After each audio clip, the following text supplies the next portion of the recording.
नमस्कार साथियों। एक इंसान की परवरिश का पता उसकी आदतों से ही चल जाता है। धन दौलत से आप सुख सहूलतें खरीद सकते हो, लेकिन लोगों के ख्याल नहीं, आपकी हरकतें ही आपकी सच्चाई बयान करने के लिए काफी हैं। तो साथियों, आइए जानते हैं एक कहानी के माध्यम से। एक बार एक बादशाह के दरबार में एक अनजान व्यक्ति नौकरी की तलाश में आया। बादशाह ने उससे उसकी योग्यता पूछी तो उसने कहा, सियासी हूँ। सियासी का मतलब होता है जो अपनी बुद्धि और ज्ञान से किसी भी समस्या को आसानी से सुलझा सके। बादशाह के दरबार में सियासतदानों की कोई कमी नहीं थी, लेकिन बादशाह उसके आत्मविश्वास से बहुत प्रभावित हुआ और उसे घोड़ों के तबेलों का प्रमुख अध्यक्ष बना दिया। कुछ दिनों बाद बादशाह के मन में ये विचार आया कि अपने तबेले में सबसे महंगे घोड़े के बारे में जानकारी हासिल की जाए। इसी उद्देश्य से बादशाह ने तबेले के प्रमुख अध्यक्ष को बुलाया और उससे घोड़ों के बारे में पूछा। तब उस व्यक्ति ने जवाब दिया, बादशाह सलामत, यह घोड़ा नस्ली नहीं है। बादशाह ये सुनकर हैरान हुआ।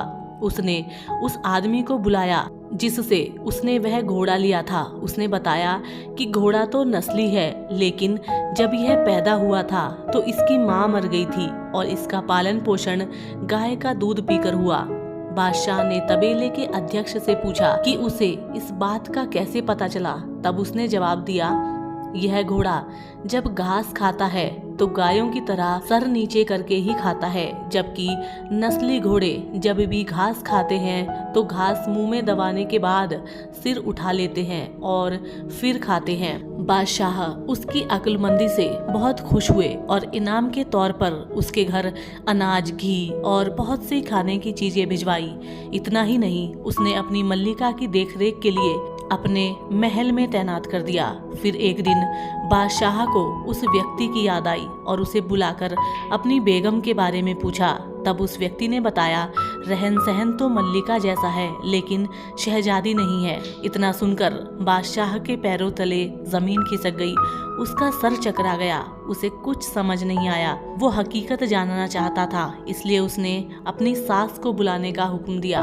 अगले दिन उसकी सास बादशाह के पास पहुंची तो बादशाह ने उसे सब कुछ सच बताने को कहा।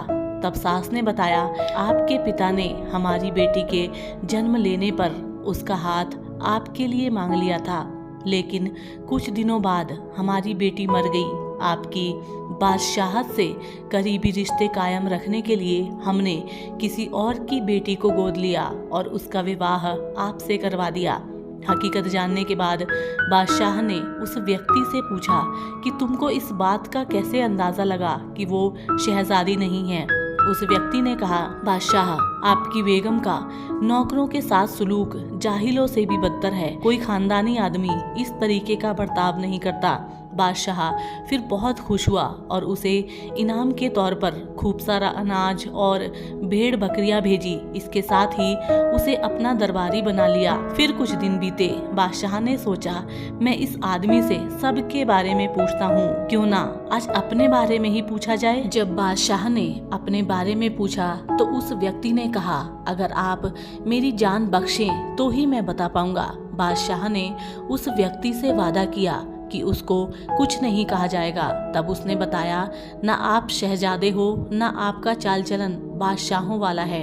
इतना सुनते ही बादशाह को गुस्सा आया, लेकिन उसने वादा किया था कि उसे कुछ नहीं कहा जाएगा। इसलिए इस बार फिर से हकीकत जानने के लिए उसने अपनी माँ को बुलाया और सच बताने को कहा। तब उसने कहा कि तुम हमारी औलाद नहीं हो, हमने एक चरवाहे से तुम्हें गोद लिया था। बादशाह ने उस व्यक्ति को बुलाया और फिर पूछा कि तुम्हें इस बात का कैसे पता चला। जब भी कोई बादशाह तब उस व्यक्ति ने बताया कि जब भी कोई बादशाह किसी को इनाम देता है तो इनाम में हीरे जवाहरात जैसी चीजें देता है, लेकिन आप खाने का सामान और भेड़ बकरियां देते हैं। ये सुलूक किसी बादशाह का नहीं बल्कि चरवाहे के बेटे का ही हो सकता है। तो साथियों, इस ज्ञानवर्धक कहानी की तरह हर इंसान के पास कितनी ही धन दौलत क्यों ना हो, उसकी कितनी ही शानो शौकत क्यों ना हो, इंसान की हरकतें और उसकी आदतें उसकी असलियत के बारे में बता ही देती हैं। तो साथियों, आज की ये ज्ञानवर्धक कहानी आपको कैसी लगी, हमें अपने विचार कमेंट के माध्यम से अवश्य बताएं। हम आपसे मिलेंगे एक और शिक्षावर्धक कहानी के साथ। तब तक के लिए नमस्कार, जय हिंद।